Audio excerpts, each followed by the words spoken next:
Hi guys, ಇನ್ನೊಂದು travel ವ್ಲಾಗ್ಗೆ ಸ್ವಾಗತ. ನೀವು ನನ್ನ ಹಿಂದಿನ ಗಿಂಡಲ್ವಾಲ್ಡ್ ಟ್ರಾವೆಲ್ ವಿಡಿಯೋ ನೋಡಿದ್ರೆ ಇದು ಸೇಮ್ ಡೇ ಟ್ರಿಪ್ನ ನೆಕ್ಸ್ಟ್ ಡೆಸ್ಟಿನೇಷನ್. ನಮಗೆ ಗಿಂಡಲ್ವಾಲ್ಡಲ್ಲಿ ವೆದರ್ ಚೆನ್ನಾಗಿತ್ತು. ಅಲ್ಲಿಂದ ಇಂಟರ್ಲಾಕನ್ಗೆ ಬರೋ ಅಷ್ಟರಲ್ಲಿ ಮೋಡ ತುಂಬ್ಕೊಳ್ಳೋಕೆ ಶುರುವಾಗ್ಬಿಟ್ಟಿತ್ತು. ಸೊ ನಾವು ಫಸ್ಟ್ ಇಂಟರ್ಲಾಕನ್ ಮೇನ್ ಅಟ್ರಾಕ್ಷನ್ ಆದ ಹಾರ್ಡರ್ಕುಲ್ಮ್ಗೆ ವಿಸಿಟ್ ಮಾಡೋಣ ಅಂತ ಪ್ಲಾನ್ ಮಾಡಿದ್ವಿ. ಇಂಟರ್ಲಾಕನ್ OST ಇಂದ ಹಾರ್ಡರ್ ಬ್ಯಾನ್ಗೆ ವಾಕ್ ಮಾಡ್ಕೊಂಡೇ ನಾವು ಬರ್ಬೋದು. ಹಾರ್ಡರ್ಕುಲ್ಮ್ನ ಮೇನ್ ಅಟ್ರಾಕ್ಷನ್ಸ್ ಅಂದ್ರೆ ಫ್ಯುನಿಕ್ಯುಲರ್ ಜರ್ನಿ ಹಾಗೂ ವ್ಯೂ ಪಾಯಿಂಟ್. ಇಲ್ಲಿನ ಫ್ಯುನಿಕ್ಯುಲರ್ 100 ಇಯರ್ಸ್ಗೂ ಮೊದಲೇ ಶುರು ಮಾಡಿರೋದು.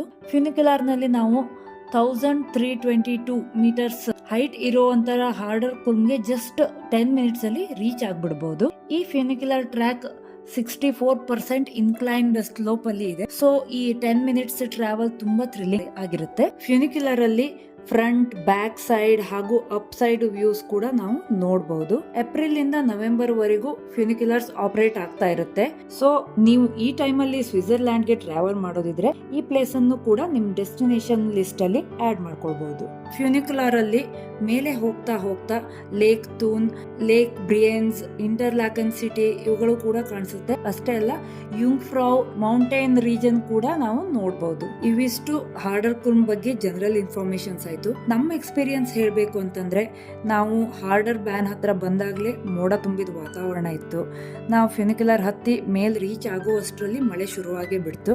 ಅಷ್ಟೇ ಅಲ್ಲದೆ ತುಂಬಾ ಚಳಿನೂ ಕೂಡ ಆಗೋಕೆ ಶುರುವಾಯ್ತು. ಸ್ಟಿಲ್ ನಾವು ವ್ಯೂ ಪಾಯಿಂಟ್ ತನಕ ಹೋಗಿ ವ್ಯೂ ನೋಡ್ಕೊಂಡು ಬಂದ್ವಿ. ವೆದರ್ ಕ್ಲಿಯರ್ ಇರುವಾಗ ಕಾಣೋ ವ್ಯೂ ನಮ್ಗೆ ನೋಡೋಕೆ ಸಿಗ್ಲಿಲ್ಲ, but it's a good experience. ಇಲ್ಲಿ ಕ್ಯಾಸಲ್ ಶೇಪ್ ನಲ್ಲಿ ಇರುವಂತ ರೆಸ್ಟೋರೆಂಟ್ ಕೂಡ ಇದೆ. ಅಲ್ಲಿ ನೀವು ಸ್ವಿಸ್ ಫುಡ್ ಅನ್ನು ಕೂಡ ಎಕ್ಸ್ಪ್ಲೋರ್ ಮಾಡಬಹುದು. ವೆದರ್ ತುಂಬಾ ಕೋಲ್ಡ್ ಮತ್ತೆ ರೇನಿ ಇರೋದ್ರಿಂದಾಗಿ ನಾವು ಇಂಟರ್ಲಾಕನ್ದಲ್ಲಿ ಮತ್ತೆ ಯಾವುದೇ ಪ್ಲೇಸಸ್ ಅನ್ನು ಕೂಡ ಎಕ್ಸ್ಪ್ಲೋರ್ ಮಾಡಕ್ಕೆ ಆಗ್ಲಿಲ್ಲ. ಸೊ ನೆಕ್ಸ್ಟ್ ವಿಡಿಯೋದಲ್ಲಿ ಇನ್ನೊಂದು ಟ್ರಾವೆಲ್ ವ್ಲಾಗ್ ಜೊತೆ ಮೀಟ್ ಮಾಡೋಣ. ಇನ್ಫಾರ್ಮೇಶನ್ ಇಷ್ಟ ಆದಲ್ಲಿ ವಿಡಿಯೋನ ಲೈಕ್ ಹಾಗೂ ಶೇರ್ ಮಾಡೋದನ್ನ ಮರಿಬೇಡಿ. Thank you so much for supporting.